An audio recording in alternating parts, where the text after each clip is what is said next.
family, welcome to African Esquire TV. I'm your host, Tierney Cherie. Guys, I was so appalled whenever I seen this story because I just had reported on the fact that the French government has basically put out a statement that they're not going to apologize for the horrible acts that were done in the Algerian wars and obviously colonialism in Algeria in general. And I said that this is probably as a result of a lot of the pushback that has been happening because of the French government's acts of imperialism and acts of colonialism that have been discovered by a lot of us probably in the last 5 years and has been outed just generally by the African community globally. Now, I did not know that they actually did this decision not to put out a apology because they had some ulterior motives. And it turns out that they were planning to do, and they are planning to do, something called Memories and Truth Commission. I didn't want to call it the improper name, a Memories and Truth Commission. And this is basically, in a modern day sense, a Truth and Reconciliation Commission. Now, if you don't know what the Truth and Reconciliation Commission, the reason why South Africa, basically following apartheid, had allowed a lot of white people to go free, unpunished for their acts during apartheid, not to mention the fact that the land would continue to be owned by the whites who owned and continue to own a vast majority of the land in South Africa. The reason why these situations were able to continue is because the South African government hosted something called a Truth and Reconciliation Commission. What they said is that, hey, white people, you guys have done some horrible things against us. Horrible, horrible, horrible. But what we want to do is we want to forgive you. So all you have to do is come forward. Tell us what you did. Admit it. And as long as you told the whole truth, we will not prosecute you for anything, no matter how heinous, how disgusting, horrible, you will be forgiven. The law will not come after you. So obviously you had a lot of police officers under apartheid, a lot of military officers come forward and admit their crimes. And some of these crimes were so detestable. Things like burning people alive, murdering school children, raping women, horrible, horrible, atrocious acts were done to the South Africans. But I assaulted you. No one could predict what would happen when victims confronted their torturers. Do you remember saying to me that you are able to treat me like an animal or like a human being, and that how you treated me depended on whether I cooperated or not? I can't remember it correctly, sir, but I would concede I may have said it. Can I then also just ask if you remember that while I was laying on the ground that somebody inserted a metal rod into my anus and electric or shocked me? No, sir. It's not true that you and Khosin assaulted me throughout the trip? If you say we assaulted you in the Kombi, then I would concede that in all probability I did. The victims were often blindfolded during their agony. I've never seen this bag being used myself on any other person. Now, with the commissioners looking on, they could see, for the first time, exactly how their torturers used techniques like the wet bag to terrorize them. In that way, cutting off the air supply to the person. What kind of man that uses a method like this one of the wet bag to people, to other human beings, repeatedly, and listening to those moans and cries and groans, and taking each of those people very near to their deaths? What kind of man are you? What kind of man is that? But guess what? After it was done, no matter what this person had admitted to, they had to be forgiven by the Africans. Obviously, if you know anything about war, anything about struggle for independence, struggle for liberation, or just general fighting between different countries, the victor is the one who always determines the terms of the agreement, right? That's historically what has happened. But whenever Black people, whenever we win anything, and conceivably we won independence through the apartheid struggle the same way that we won independence throughout any type of anti-colonial struggle, those same rules are not applied to us. Instead, the same people who are the ones who lost conceivably, and those who actually are guilty of the oppressive systems are the ones who determine what the ramifications of their actions are going to be. Do you understand how racist this is? Do you understand how backwards this is? Do you understand how humiliating this is as African people? That you have, after World War II, whenever the Allies had defeated the Germans, they had something called the Nuremberg trials, where the United States and the European powers put Germans on trial for anything that was done.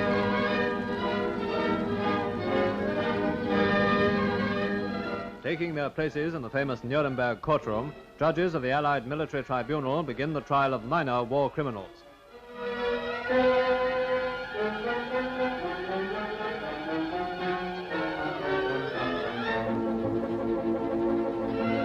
In the dock, once occupied by their leaders, are 23 Nazi doctors accused of many crimes in hospitals, concentration camps, and research centers.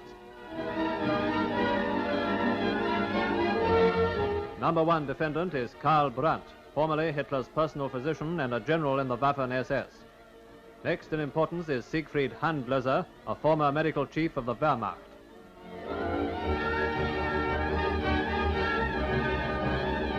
Hertha Oberhauser, the only woman defendant, was a physician in the notorious camp at Ravensbrück. All the accused pleaded not guilty, but time and evidence alone will decide their future. During World War II, particularly crimes done during the Holocaust, and when you were found guilty, you were hanged, you were killed, firing squad. They had all types of things to do to you, right? These same rules do not apply to us, despite the fact that we, as the people who are oppressed, should be the ones to determine what type of ramifications your actions have towards us. Keep in mind also have to put the whole money situation in there. Germany had to pay a very, very high fee, high cost for what they did, not just in World War II, but the Holocaust in general. They had to pay reparations on reparations on reparations, not just to the European powers who were defeated by them. Who defeated them, but also to the Jews who were victims of the Holocaust, right? It basically bankrupted them as a country for a long time because they had this huge debt over their heads. This same reality has never existed for a European power who has colonized the African country. No matter how horrific the crimes of colonialism is, i.e. the Congo, i.e. South Africa, i.e. Namibia, and right now we're going to talk about Algeria. No matter how horrific, it's never been that they paid for their crimes. Again, this is racism. This is racism. If you are someone who thinks this is a solution to the issues between Africans and Europeans, you are a racist, because there's no reason why the oppressor should be the one to determine the terms that we, if we choose to forgive, that we forgive you. And more so, there's no reason that the oppressor should be the one who determines the terms of the retribution that you have to pay. Because even if someone does forgive you for something, it doesn't mean that you get to go free with my money, free with my land, free with my resources. No, you have to pay retribution to the people who you had done horrible things towards. This does not exist for African people. This type of remedy only exists for Europeans or for people who are deemed favorably by them. So, this brings us to France right now. Algeria has gone through a lot with France. Horrible, horrible, horrible, horrible, horrible treatment, torture, all those things that we talk about, horrible, right? Things that we probably don't hear about and we're not aware of. And because of that, I'm going to play just a brief clip, actually, right here. I'll play it. A brief clip just to show you the type of things that were going on in the Algeria war. And of course, this is not the totality of them, but this is just to give you an image of what we're talking about.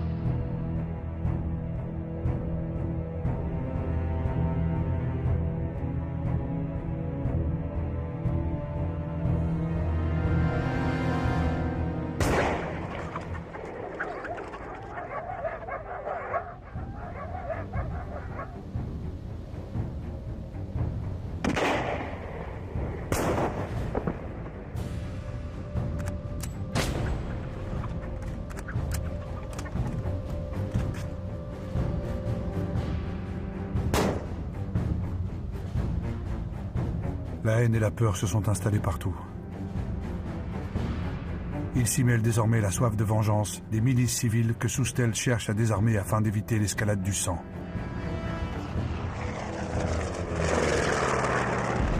Il proclame l'état d'urgence et demande à l'armée de traquer les rebelles par tous les moyens. Les directives officielles reçues. Okay, so while you have those very horrible images present in your mind, let's read through some of this article. France will establish a Memories and Truth Commission to review the country's colonial history in Algeria, following a key recommendation in a new, much anticipated report that was commissioned by the president of France, Emmanuel Macron, and that was released on Wednesday. The report also presented a number of proposals to address longstanding grievances, but it ruled out issuing an official apology for the past, and the proposals avoided the question of systemic torture by French forces, which Mr. Macron has already acknowledged. The report said that its purpose was to achieve reconciliation, which basically means you guys leave us alone, reconciliation of memories between France and Algeria, two countries that are divided not just by the Mediterranean Sea, but also by deep animosity stemming from years of colonization and the independence war that left hundreds of thousands of people dead. This is a statement issued by Macron's administration. It said he would create a Memories and Truth Commission as recommended. In addition, it said 3 ceremonies to be organized by the French government in 2021 and 2022. If any of you remember, I had said that while Macron said he would not apologize for the acts that were done inside of Algeria, or the French government would not apologize, that they would be willing to do symbolic gestures. It actually said symbolic gestures, like that's something that we should be happy about. Yes, these colonial people are more explicit sometimes than you would think they would be. In a symbolic gesture, he said, we'll do a ceremony to pay tribute to the people who fought on opposite sides of the war, and to the agreement that led to Algeria's independence in 1962. Also want to say, side note, why would you try to do some type of symbolic gesture that's going to pay tribute to both sides of the war if this is something that you're supposed to be doing to make up for the Algerians? You know, we don't look at World War II memorials and see both sides mentioned. Usually you have one side saying that these people were on the right side of history and these people were on the wrong side of history. I never hear of any power that was on the Allied forces recognizing the Nazis. I never hear of anyone on any type of opposite side recognizing the opposite side. But this, again, is a colonial government that's saying that we were not necessarily wrong for what we did. We just want to find ways to get around that legally, which I think is really the gist of this, because even if they were going to have a Truth and Reconciliation Commission, but no apology, what does that no apology tell you? We've seen this in other cases. I believe Namibia had something similar where the Germans said that we're not going to issue an official apology because the families of the Namibian victims of the Namibian genocide, the families who have been suing, and some of the survivors, I believe, have been suing the government of Germany for their atrocious acts against the Namibian people. And yet the government said, we're never going to apologize because there's legislation that is currently open. It's the same situation here. They're not going to apologize, not because they have any real reason to withhold an apology, because they see the lawsuits coming when they recognize their act and recognize the wrong that they've done. Everything's strategic. Nothing is sincere. If that's anything that you take away from this video, please remember, everything's strategic. None of this is sincere. So, to go forward, the report that made these recommendations, another insult, was made by a French historian, Benjamin Stora, who will now head the commission, okay? So a Frenchman is going to head the commission, and he's the one that made the report. None of this actually was done by an Algerian, and the Algerians will not be the ones to lead the commission. Okay. It says that the report will focus on a series of concrete actions to lift the lid on a range of issues left behind by France's colonial past in the Algerian War. I want us to focus on the fact that France has decided what they're willing to do for their colonial past. Not the people who were colonized, not the people who were victimized. The person who was guilty of the crime is deciding how they're going to retribute for what they have done and continue to benefit from not just as far as the things that have been looted from former colonies, but also for the fact that they've continued colonial relationships with these governments. Nothing will be done to actually undo those things. So this is very much an insult, not just to Algerians, I would say to any victim of colonialism. The fact that you would rob us of the right to make our own terms as far as what we will do, how we will partake inside of getting to the truth of the matter, and whether we will be okay with forfeiting our legal rights to things like lawsuits, things like reparations, things like you actually having to pay back for us, not just inside of symbolic gestures, but inside of meaningful ways. No, these things don't exist for Africans. These things don't exist for us. It only exists for Europeans.